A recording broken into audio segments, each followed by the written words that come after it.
Hi, Tuxtor. Welcome back. Hi Adam, it's nice to see you again, and it is nice to be here again talking about Java and everything in between in the software ecosystem. Yeah, exactly. So the last time we had a chat about, and also remember me about the Duke adventures. And after the show, I remembered that, I actually remembered you or one of your colleagues at the Java One, and also the Java.net series articles about the Duke adventures with nice pictures. So this is what I remember back then. And what we ended with was your Mayan company, Knowledge in the Cloud, right? Yeah, knowledge is cloud, exactly. Exactly.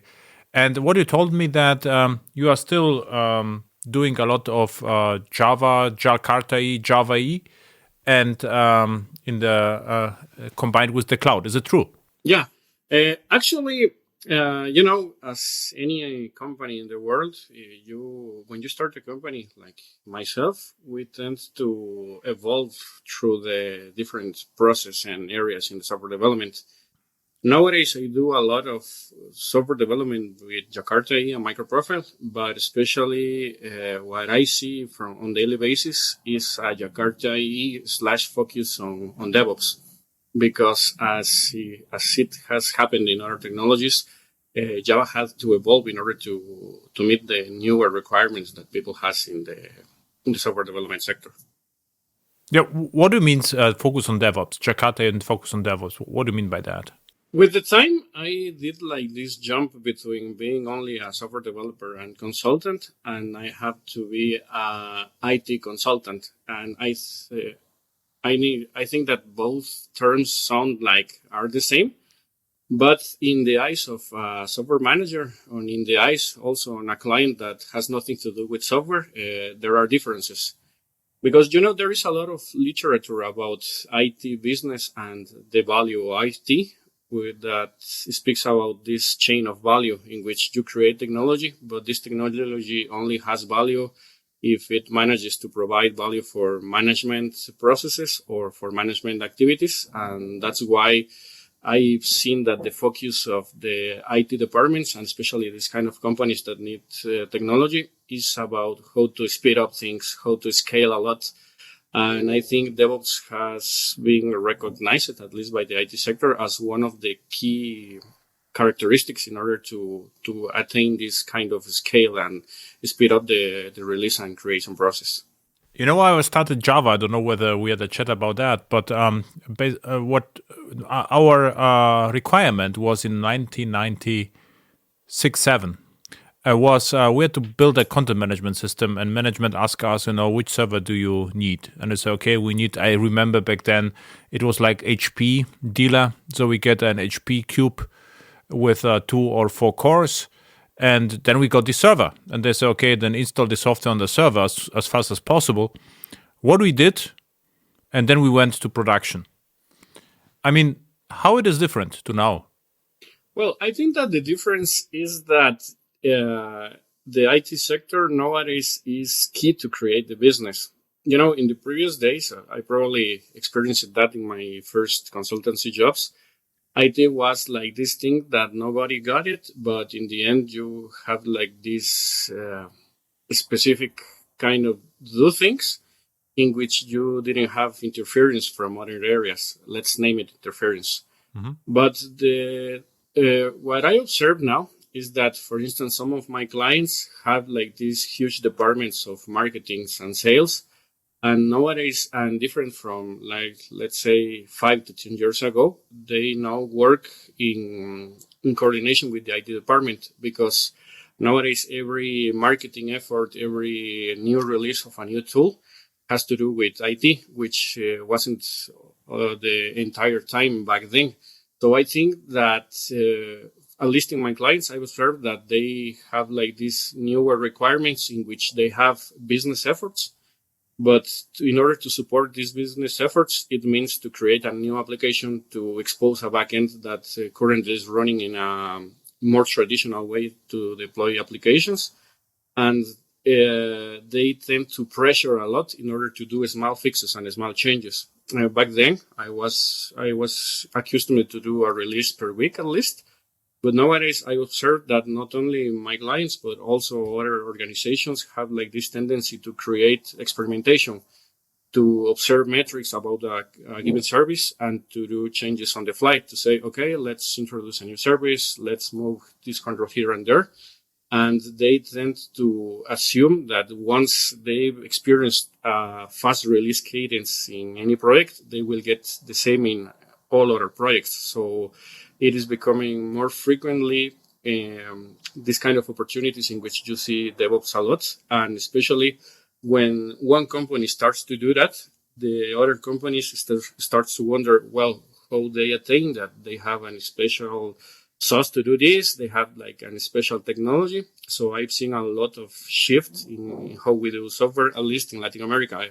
I'm pretty sure that this started a few years earlier in the US and Europe, but that's the common tendency I observed here. Okay. Then this was actually a good point. The difference between now and back then is that we get faster release cycles, or the expectation is. Yeah. Back then, we got the marketing was different. Maybe this is marketing driven design. Back then, the expectation was we ship major releases, and we got the version 2, then we got the version 3. And the version 3 was a major release. So, we developed in branch, everything was secret, and then everything was published at once. And what changed, in my opinion, so there are no more 2 and 3 releases. If you know, if you take a look at Google Chrome or Firefox, they are just, daily releases. So it is like a version 1000 or whatever. And what it means is that we get possibly even multiple releases a day. And in order to achieve that, you need a higher degree of automation. And then we can call it DevOps, or a better name would be like automated ops or whatever, right? So because if we cannot, back then it was lots of manual processes and double checking, but if we try to do the same by having one release a day, then we will introduce error, and the manual process will just take too long, right? Yeah, the thing with, let's focus nowadays with Java, is that from my point of view, Java was a pioneer in this kind of practices and good practices in order to do proper DevOps. Because if you go to, let's say, Python's documentation or .NET's documentation in unit testing, most of the times you will be finding a reference about Java's and the JUnit style of testing. So I think, in my opinion, Java was a groundbreaking opportunity in order to do DevOps. Nowadays, I'm not quite sure if that's the case, because nowadays you expect that from a lot of tools.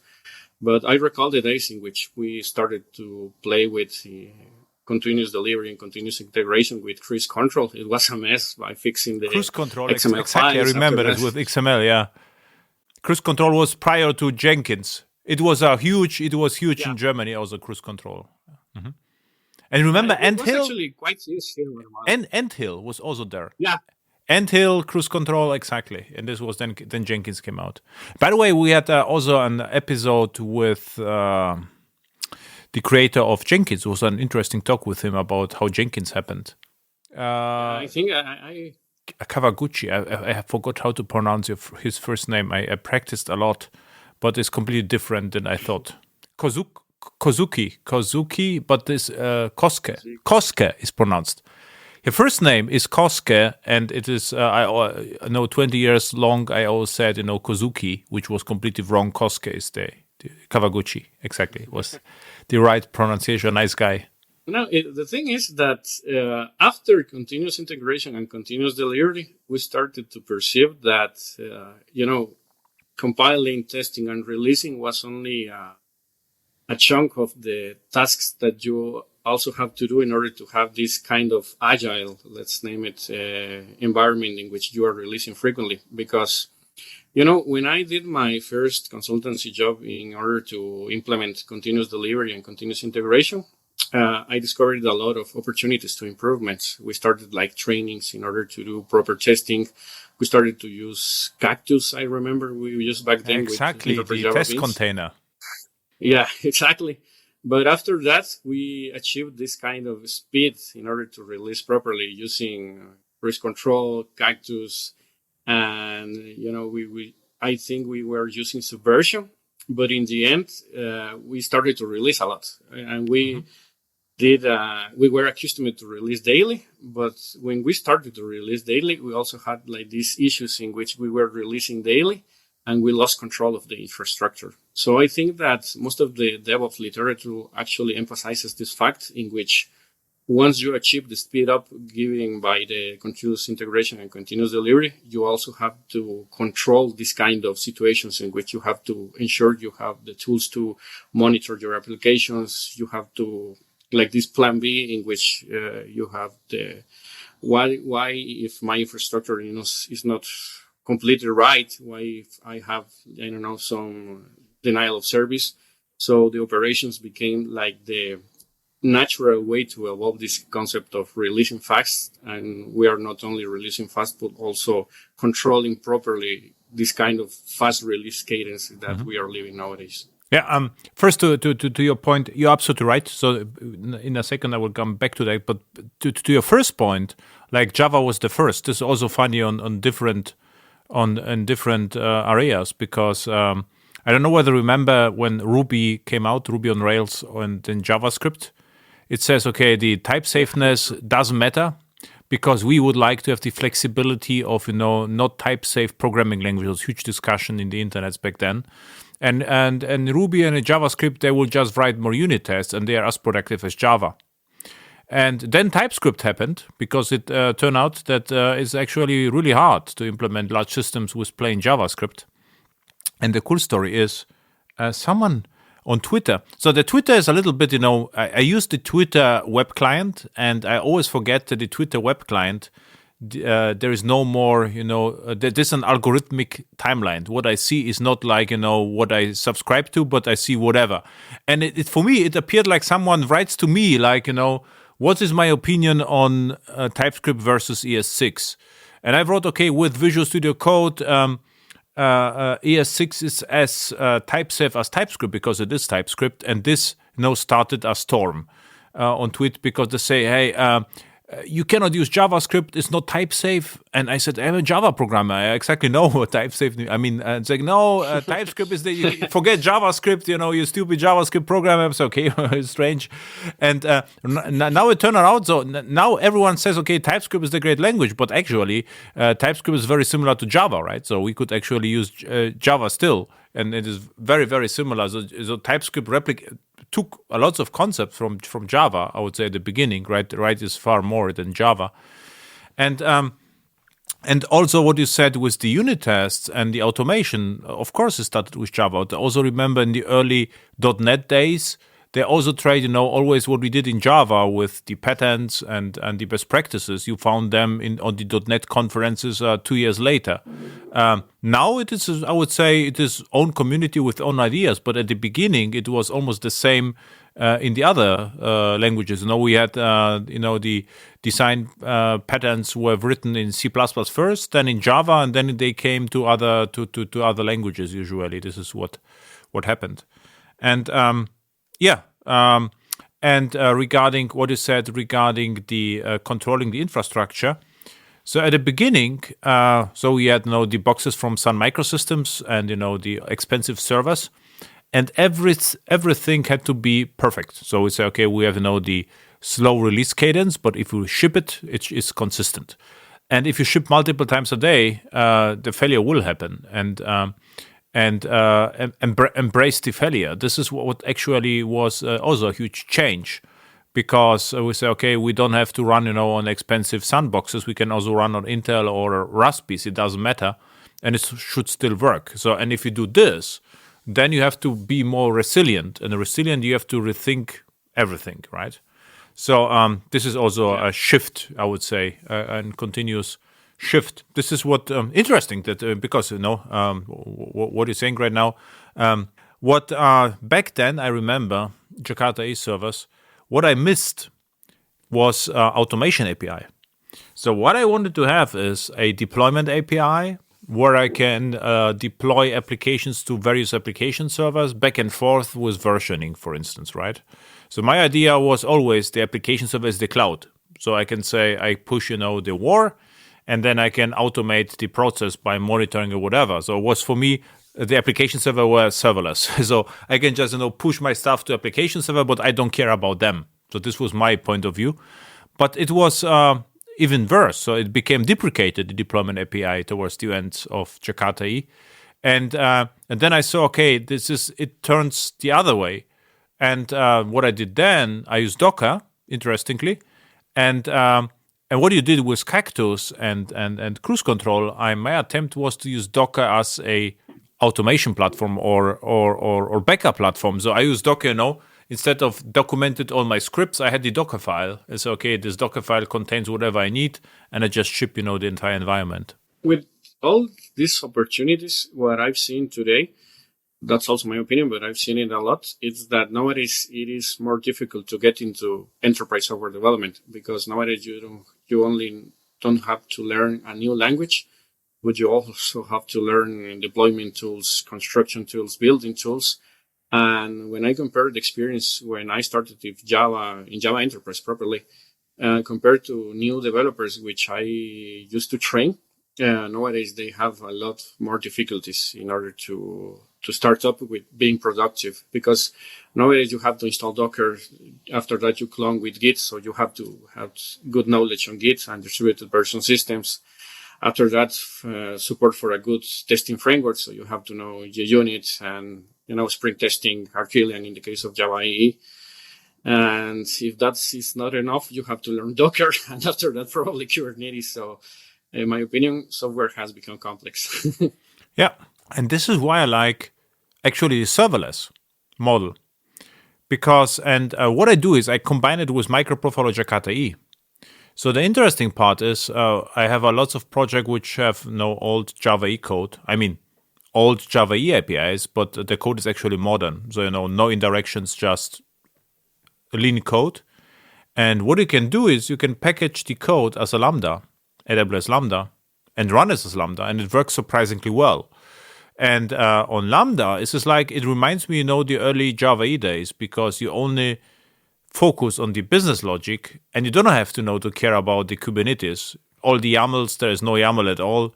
There are no load balancers, maybe API gateway, and you are basically done. And what's also interesting is, this is why it is the perfect storm for me. You get the precise billing model, where the management exactly sees, this Lambda was invoked 1 million times, and it cost me $10. And this is something fresh for the management, and also back to the roots for the Java E developers. And funny fact, what we use in all my projects, we combine Maven with Java CDK, Cloud Development Kit. So we are, the DevOps means you only have to know Maven, no YAML. And we can reuse parts of the infrastructure and store it in Nexus or Maven repository.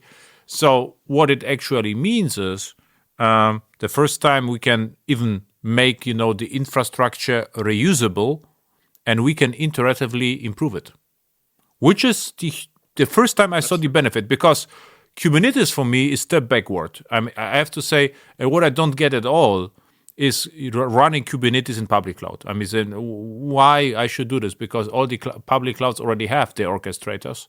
So I don't have, to run a cloud inside a cloud. Running Kubernetes on premise is a different story. But using, I don't know whether you tried ever use, AKS, for instance, on AWS or AKS on Azure. It is like, you have to do a lot of tasks twice. You have to perform the task in Kubernetes, create a user, and you have to create a user on AWS, for instance, right? Yeah, the thing is, I remember when Heroku started their offer on Java, and I specifically remember the days of OpenShift, but not the current OpenShift, but the previous OpenShift. Yeah. I think that's where serverless started, because my first experience with the classic OpenShift was to create this WAR file that, for sure, it only ran on Wi-Fi or JBoss.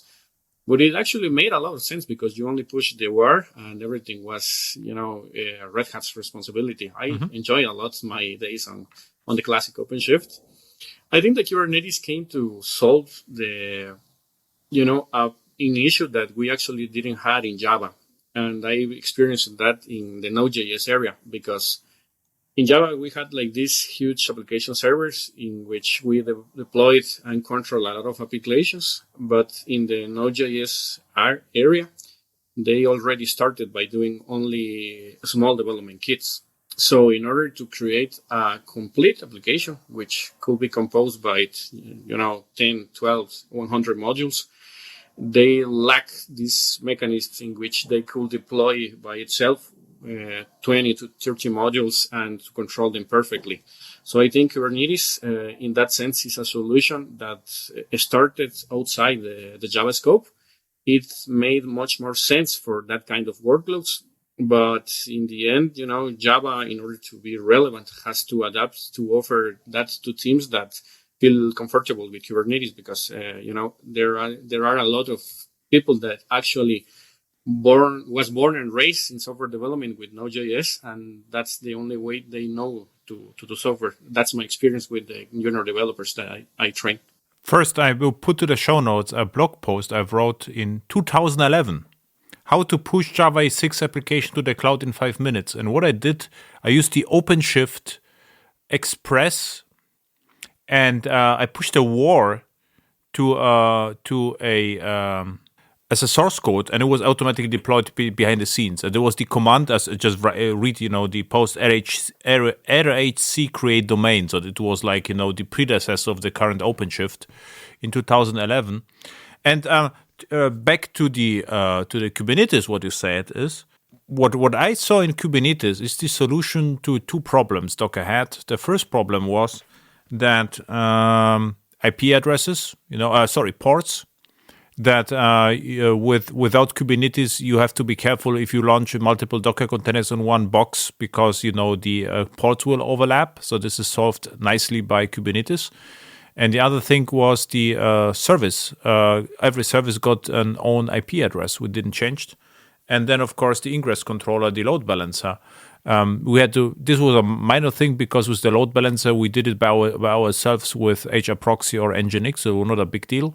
But this was solved by Kubernetes. This is what I saw, the Kubernetes is the killer use case for Kubernetes. But, the amount of YAML, it was even worse than what we had in application servers. And what I actually was so curious about, because I attended, the DevOps conferences, and for me, it was like, the fascination with Kubernetes. And they say, but Java E is complex. And for me, this was for me not understandable because Java E was relatively simple. And if you compare, Java E was reasonable, there was almost at the end no XML, nothing. And Kubernetes was a huge YAML, things without any reason with tags and whatever. And everyone was fascinated by Kubernetes. And for me, it was, OpenShift is different because OpenShift is more user-friendly or Rancher, right? But Kubernetes plain is hell on earth. I would say this is I don't know. This is okay. If you like to tinker, then go for it. But in my production project, just to think about Kubernetes is like waste of time. Yeah, I think that one issue that I've seen in the deployments that I participated is that people don't have enough time to do the proper research on Kubernetes. So I've seen some customers that are already in OpenShift or Rancher. But the thing, especially with Rancher, at least that's my observation, is that Rancher does a lot of abstractions. So that's really cool when you are doing you are actually accustomed to Kubernetes deployments. But I saw a particular development in which they put a Tomcat inside a Docker image, and inside that Docker image, they put like 5 to 6 Spring Boot applications. Wow! Instead of dividing properly each one of these applications at its own container. So I think that the issue by doing directly to OpenShift or Rancher is that you have to take the time to understand actually the Kubernetes deployment model, what's the purpose of every object in the model. And after that, I will go also with prepackaged implementation. I've done deployments with vanilla Kubernetes because, requirements, crazy requirements that you find in the street, actually. But it is pretty difficult, man, because you have to secure this kind of platform in which you have to go manually to Helm or actually to GitHub in order to find the right version of some controller in order to place nice with your Kubernetes version. So it's actually doable, but I don't think it's feasible in the long run. So I think that's my two positions in that, because I've seen a lot of people not doing proper research in Kubernetes and doing traditional deployments over Kubernetes. But on the other side, I am also in the same page in which doing Kubernetes vanilla is pretty hard, and it's actually so complex that you will be probably doing this only to think, not to do production environment. Yeah, and it makes sense running on premise. But what really I don't see a point at all to run in the cloud. For instance, if you just pick ECS, this is like the basic AWS service, or ECS Fargate, it's like a Docker container orchestration, or ACI, this is Azure Container Instances, or I think it's called Docker Web Apps or Azure Web Apps or something like this, so like a Docker service.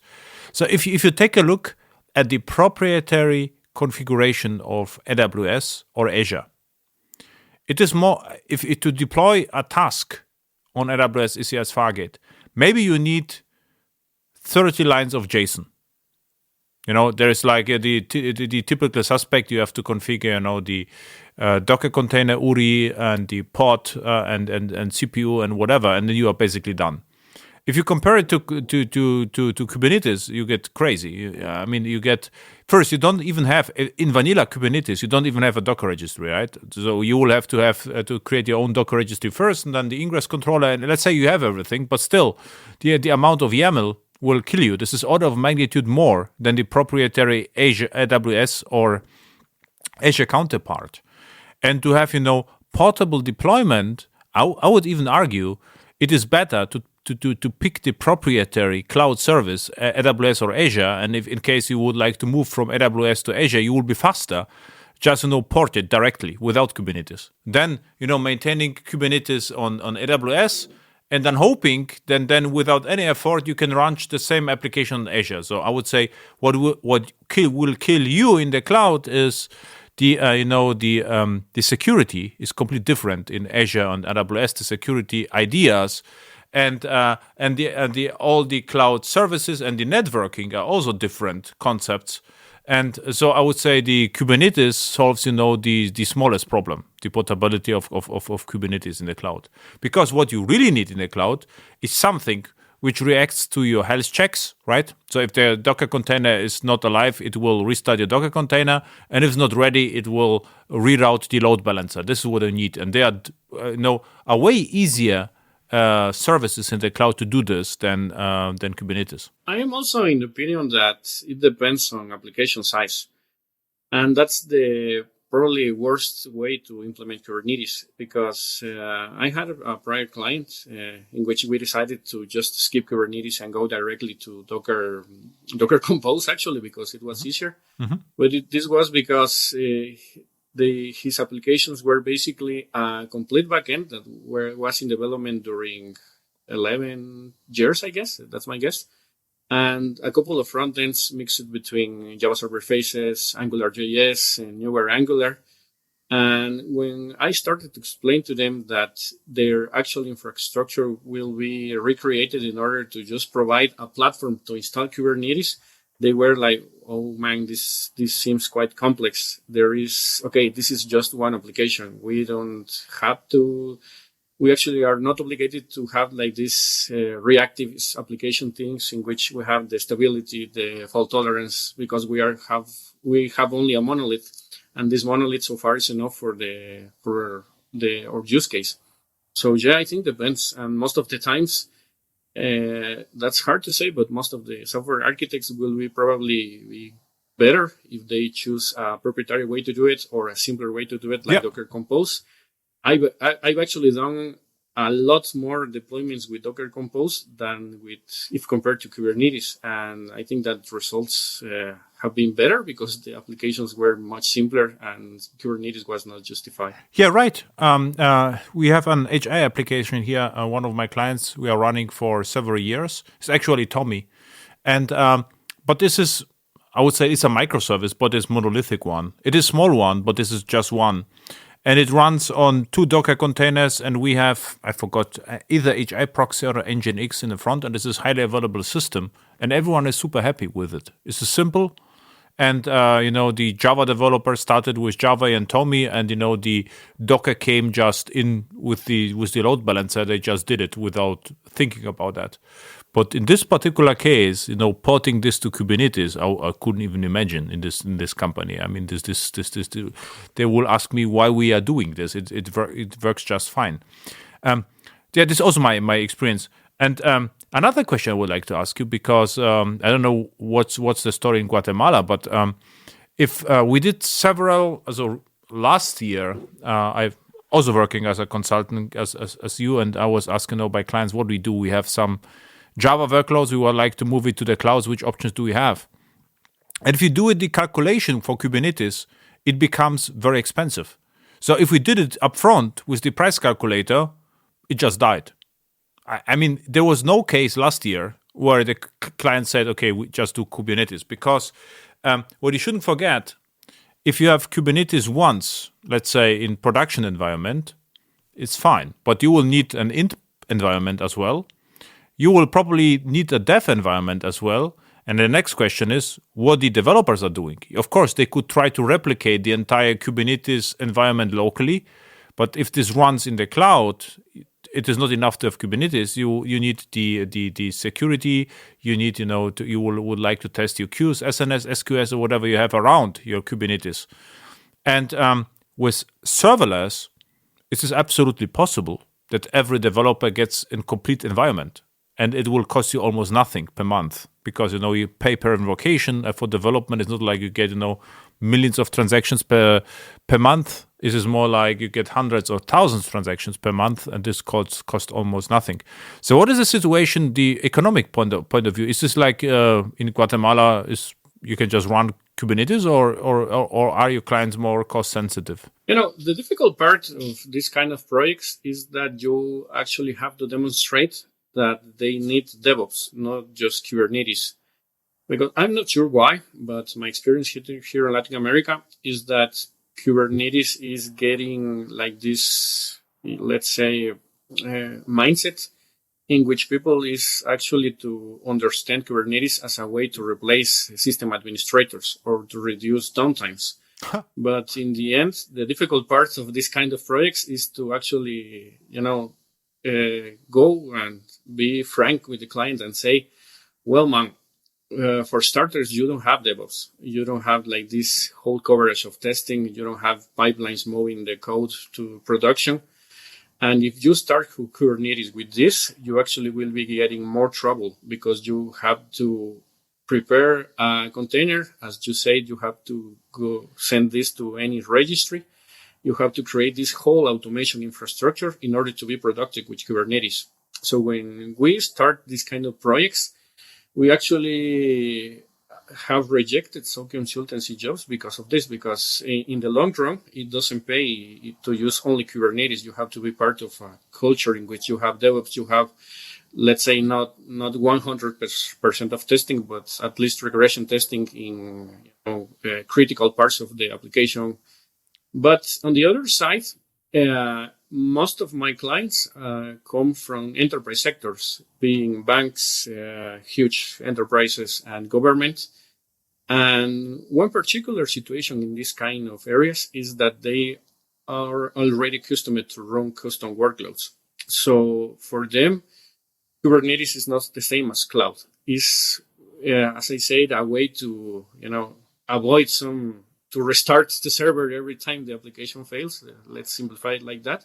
But when the people that actually has these on-premise infrastructures want to go to Kubernetes, they saw this situation like a way easier if you compare to someone that is already deploying in the cloud. Because when you go from traditional deployment model in the cloud to go into cloud native / Kubernetes deployment, you actually have to secure resources for not only the Kubernetes runners itself, but also for the managers, for the load balancers, for the registry, for the pipelines. So you will be spending a lot more. I have one exception on this. It's because I had a client of mine that has this small Kubernetes cluster, but he also has like this 20 servers, plus minus 5, running at Linode. So that's where I discovered that in Linode, you actually pay the same billing for one server for a particular VPS, but also for the same server in a Kubernetes cluster. So they created a mini cluster based on Linode. And when you do this kind of Kubernetes implementation on Linode, they actually include like the configuration of the cluster. So they pay like 2 or 3 servers more in order to do the managers. I'm not affiliated to Linode, but I discovered that recently. So, but Linode is a great service. Linode and DigitalOcean is they're both actually great services. Mm-hmm. No, the thing is, I think in the following years, we will be seeing this kind of cheaper alternative to traditional clouds, in which they also have support for this kind of infrastructure. That was the first time I saw a Kubernetes cluster based on the same pricing if compared to virtual private servers. So I think that will be the tendency, at least for the alternative cloud providers, because they have to compete in some way to Amazon and Oracle and Azure. Actually, I'm not a huge cloud fan, because I'm still, if you have your on-premise infrastructure, you can run your workloads cheaper and simpler, because you can do whatever you like, right? So first, and it's going to be cheap because the server infrastructure is already there. If we go to the cloud, usually we have our reasons. And interestingly, there are in the recent years, there were only 2 reasons. The first reason was disaster recovery, or HA. So what we needed is 2 data centers, which are separated, and they are close enough to have low latency, but far enough, to have DR, this disaster recovery. It is really hard to achieve this with usual data centers. And the next one, strangely enough, is security. Why? Because all the public clouds are highly automated, so you can have encryption everywhere, at rest and in transit, with your own keys, or you can rotate the keys. The certificate management is automated and solved. So for DevOps, it's a cloud more or less paradise, because you can automate everything from scratch, right?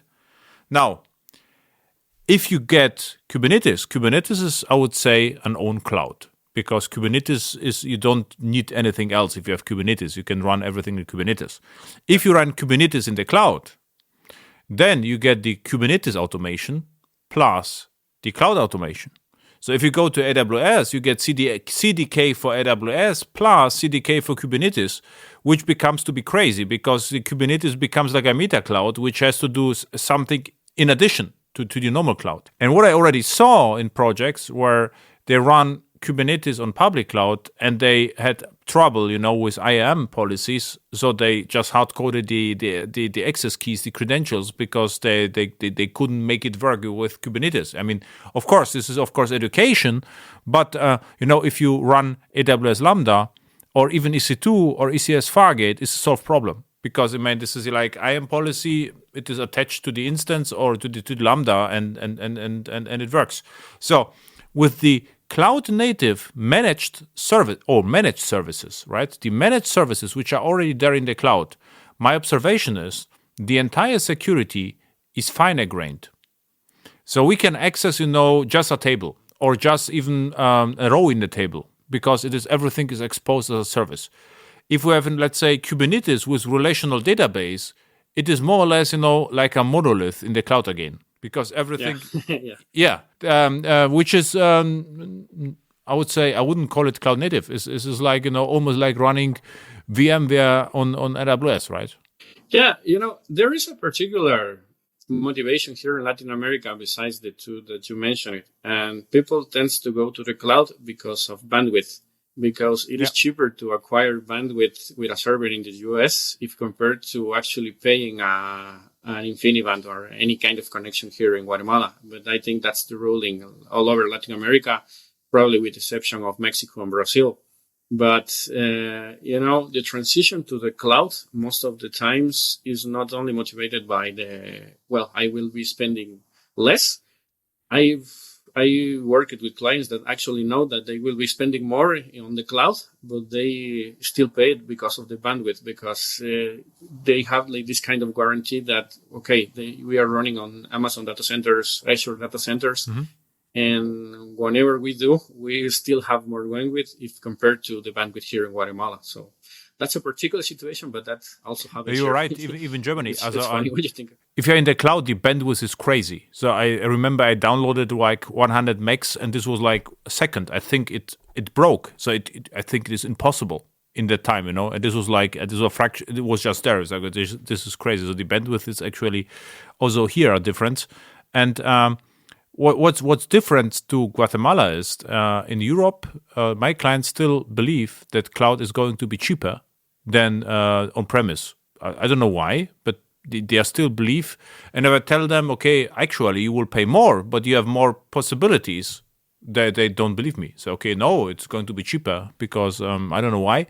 And then, after the first bills, then we get, I call it cost-driven architectures or cost-driven development. You say, okay, how to optimize the entire thing to make it more cost-effective. And what I also see in the recent before clouds, we profiled the application with JVisual VM or with the the JRocket, how it's called, the Java Mission Control. And right now we really, no kidding, we profile the application after Amazon bill. So we see what's costs, and we see we have the VPC traffic, so we can eliminate maybe nuts or whatever. So we do a lot of cost optimization just after seeing the bill. And also big difference, right? So the architecture is no more good or bad because we said 20 years ago on paper it's good that we build modular system. In clouds, the costs have to be manageable. It cannot, the cost just cannot explode. One thing I think that also companies should consider is the cost on the human side. My impression is that when you start this kind of cloud native projects in which you will be doing this transition from traditional monoliths to cloud native, you're actually meaning I am doing cloud native practices. And as you stated previously, from another point of view, doing Java EE or traditional Java development, it was easier because you only have to learn Java and the Java way to do things. Mm-hmm. When I started to do this kind of assessment in companies, one of the facts that always arise in this kind of implementation is, we have to do trainings. And my clients say, why? We already have Java developers. You have traditional Java developers, but one way or another, you have to update the knowledge of your people. This will cost you money because this kind of trainings cost money, and they have to learn about how to do properly software development with Docker, how to package an application in order to not explode the Docker registry by putting JVM in each commit.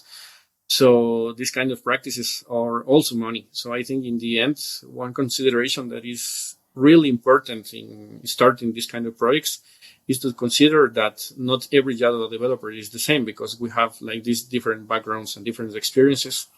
And in the beginning of every project, I will do the same kind of trainings. These kind of trainings have these costs, and any manager has to do this balance between, I will do this kind of investment. The cloud will be probably expensive compared to having this kind of infrastructure on premises.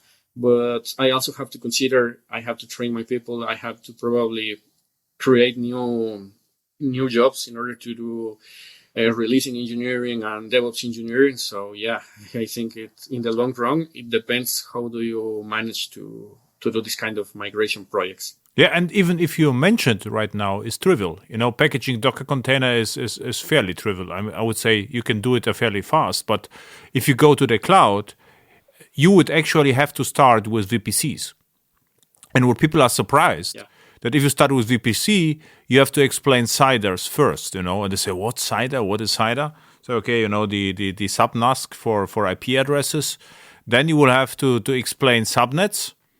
And then, no kidding, actually routing.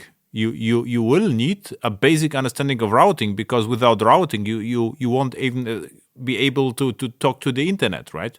So you at least you will have to be able to set up the default route. And now the question is, I don't know what's the situation in Guatemala, but in Europe, in most of my clients, we are running private VPCs. Private VPCs is like extension. I think in Guatemala, it's the same thing. Yeah. I think it depends on the company, but I think that the first motivation in order to run private VPC is because of the databases. Because when you create something, let's say in Amazon, you actually have like this option to do it over DynamoDB, but you actually have the opportunity to run it in the Amazon-like implementations of MySQL and Postgres or whatever. Right. But when you speak about this kind of limitations of public VPCs, especially that you actually could, do a connection directly to the database, is when people start to think about, well, maybe do you have another option in order to make the database unreachable? Okay, there is a VPC, but actually you have to pay a lot more in order to run the VPC, because the traffic on the VPC and the private VPC will be metered, and depending on your need, will be probably being this won't be cheaper, because you have a lot of traffic, you have a lot of clients, and each request that goes from your platform to the database will be expensive if compared to the public PVC. But I observe, at least in my opinion, that people tend to do that investment just because of security. Not sure if that's the proper way of doing it. Yeah, it's proper way. But anyway, even more extreme in my cases, we don't have NATs, so we have just the private VPC. And then via VPN or direct connect, the clients are talking directly to the private VPC. So the cloud becomes like hybrid cloud, like extension from own data center. This is the huge companies. I would say per 5 projects, maybe there is one with public VPC, and all the others, they are not available from public internet. They are only available from direct connection through the company data center. So the cloud acts as a extension of the data center. So, and if you do this, then it becomes even more interesting. You know why? Because let's try, from this VPC to access S3, let's say, or whatever. It's impossible, because this is private. So, and this S3 actually runs, in a public part of the cloud. So, what you will have to do is you will have to set up in the VPC endpoints and gateways in order, to access all the services. And I would say this kind of training is far more complicated than Docker. So if you explain this, no one expects such a thing if you go to the cloud. And this was just an example of AWS, because I always, pick AWS because AWS was first. I would say it was the first cloud ever. And then the other came. But Azure is almost an identical situation. So in Azure, it's different names. It's not Direct Connect. It's called Express Route, but it's the same technology. And if you do it in the cloud native way, it is not trivial, just to learn the basics. And if they know all the IP addresses and all the gateways, then the most funky thing comes in is the security. IAM policies, IAM roles, groups. Assume role, and I mean, the stuff is, as you said, the stuff is complex. And learning this is a good thing. But if you run Kubernetes, you will have to know the IAM roles, which are for managed services, plus the user management in Kubernetes inside. And this is what I don't get anymore. So, okay, why now I have to learn everything twice? Yeah, I think that's that situation. So I probably I meant when I said to do software nowadays in the cloud native way, it is actually difficult. So when I speak with juniors that came out fresh from college, they say, okay, we know Amazon. Okay, what do you think about Amazon? Okay, it's good because we did like this small application that connects directly to DynamoDB, because that's a whole different way to do applications in Amazon, in which you run, a serverless, a Lambda function connecting directly in a public VPC with Dynamo. But when you go directly to enterprises with different cultures, different requirements, and most importantly, different compliance policies, you will be finding this kind of issues that you're telling. So I think it is quite difficult to do, and the newer software development teams actually have to have this kind of strong foundations on Linux, at least compared to the previous era in which you were fine if you only knew Java and you do easier software development. Let's name it like that. But even DynamoDB, if you take a look at DynamoDB, the single table design, the idea behind that you put everything in one table is not trivial. So I mean, writing a simplistic DynamoDB application, of course, is simple. I can just behave like it were a hash map, but it's not maintainable. But if you do it the right way with DynamoDB, the first question is RCUs and WCUs or autoscaling. So what to pick, and even if you do it properly, it's also not trivial. And by the way, very, very similar to back then what we had in Java EE, to thinking about, the clustering. So actually the same concepts, reapplied to distributed computing a bit differently. Nice. The discussion went, in complete different direction. I was surprised, but it was nice to chat with you. But another story is, I don't know whether you are aware of it. You know the Payara Cloud? Yeah, I actually spoke with the Payara guys about it. I know that it is, I will say in a particular way, a similar offer that OpenShift had in the past, in which you only put your WAR to deploy. Mm-hmm. Under the hood, they had like this implementation of Kubernetes, and most importantly, they are running like this kind of beta tests in order to see how it goes in real environments. I am actually expecting that service, not only because I do Java EE development, but because I have clients that are already running in Glassfish on Payara. So I think this option could be a good fit for them. Yeah, but what I really expect it to work. What I really like about that is, you are aware of Quarkus, right? Yeah, I use Quarkus a lot too. Yeah, and Quarkus is great. But Payara Cloud is the exact opposite of Quarkus. This is what I like about it, right? So Quarkus is like, you there is no deployment, and you run everything, or deployment happens at build time, and you run a very simple bytecode on wherever you like. And the Payara Cloud is actually a genius implementation of clustering of application servers. So they say, so what Quarkus was like, rethinking Whitefly and removing the deployment. And the strategy of Payara is rethinking application servers and go to the next level of application servers and make the clustering completely crazy, right? What I mean by that is what they are doing is there's like the Payara server, I would say the clustering controller, whatever you call it. And this is the Kubernetes operator. This is the crazy part. And they have Payara micros, and the Payara micros are the worker nodes. And what they did back then with the cluster, now they do with Kubernetes. So the clustering means with the Payara cluster, the admin server says, I need another worker node. It just, another Kubernetes node starts up with Payara micro and is ready, for traffic, which is genius if you think about this. This is actually the killer use case for Kubernetes, what they did. So they use Kubernetes behind the scenes. But if you use Payara Cloud, you don't see nothing about Kubernetes, which I even more appreciate. No YAML, nothing. You can just upload your WAR, and it gets distributed across the Payara micros. And you get your own DNS thing and so forth. So I had also chat with them, and I said, okay, what would be great to have an API, automation API, so we could use Terraform or any kind of automation, just to automate the entire deployment. But this is for me what cloud always was, the idea of the cloud, that I write, my thin WAR, my logic, and push it somewhere and it just works.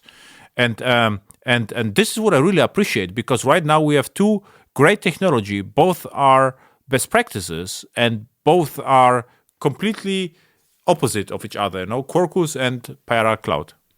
Yeah, I think I've not tested it because, there is this kind of beta situation in which I know that part, but I am I I'm hoping. I think that's the right word to use to today make it public in order to give it a try, because this kind of problems that you we had a nice podcast, and I told you that you have pinged them, and maybe you get a beta access. Yeah, I'll try to. It sounds very interesting, and not only interesting but also compelling for my use cases, in which I think I could do a good feedback about it, because I work nowadays a lot in this kind of migrations, in which the cloud native era has been interesting for me, because I'm not only doing software development, which I do on daily basis, but I am also learning about a lot of culture about how to uplift, this kind of existing infrastructure, how to do it properly, how to fragment it, and most importantly, how to lead this kind of efforts. Because, one of the anti-patterns that I've seen a lot in software development implementations in cloud native is to start fragmenting early only by orchestration. So in only by orchestration, you don't have like this boost of communication, reactive communication, and most importantly, fault tolerance on distributed computing. But in the end, you have distributed computing. So I think that's another difficult part in cloud native migrations. If you go all over the manual about going cloud native, you have to be prepared to do distributed computing properly. And orchestration will be a solution maybe for some use cases. But in the end, you will be needing some Kafka rabbits or some mean of communication and compensation of transaction, which makes more difficult the art of creating software for the cloud. But that's the reality that I'm facing nowadays. Or what we also do, we ship monolith. I would say, you're shipping monolith, nothing wrong with it. And if you make your application larger, so right now we have a single Lambda function, and I think there are already 300 classes inside the Lambda function, which is a complete anti-pattern if you take a look at the architecture documentation. But at the response time of 50 milliseconds, we can run the entire Quarkus locally or in Lambda, it doesn't matter, and everyone is happy. I mean, if we would split the Lambda to 20 Lambdas, everything is going to be more complex, and I wouldn't see a single benefit for my client. Yeah, that's true. That's also true. And are you using, GraalVM native compilation or just plain old Java? Plain old Java. The funny thing is, if you run plain old Java, the cold start, the first invocation is a little bit worse, but the subsequent calls are faster and faster because of JVM compilation, and GraalVM optimizes only once. So over time, the JVM could be even cheaper. If this is on Amazon Corretto running, right? And what we will probably do in production is we will buy concurrent as provisioned concurrency. You can keep your function hot.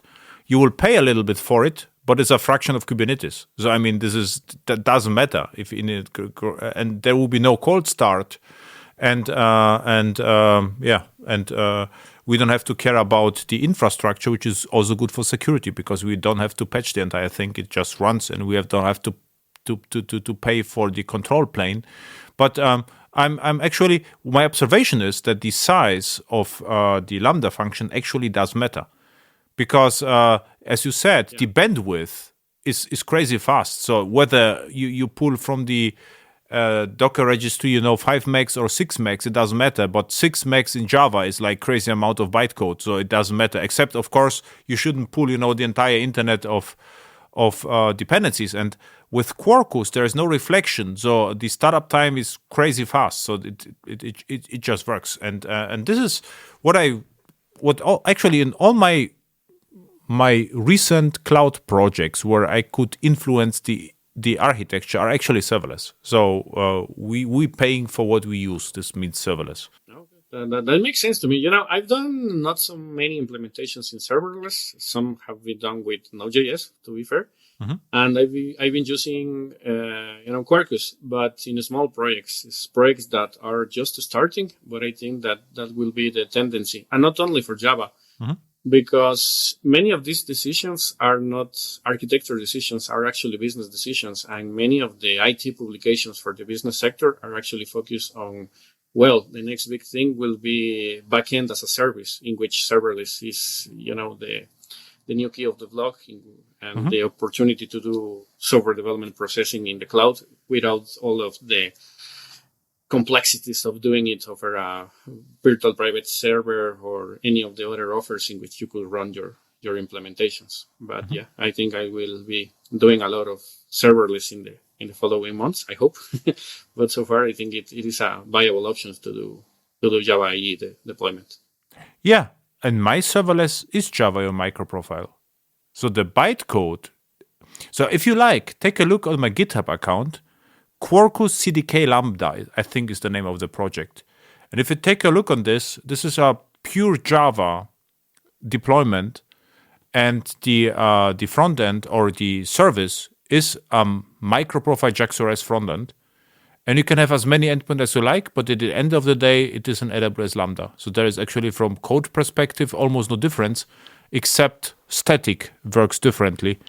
And all the endpoints are application scoped. This is the major difference. But dependency injection, everything works as expected. So actually, it looks like an old Glassfish application. So there's no difference. Oh, cool. And what Java, what is interesting in serverless in Java, Java is crazy fast. Java is faster than Python and Node.js. And in serverless, business is everything. So running costs are important. And if Java executes faster, Java is cheaper. And also, not that known fact is that in order to get more CPU, you have to buy more RAM.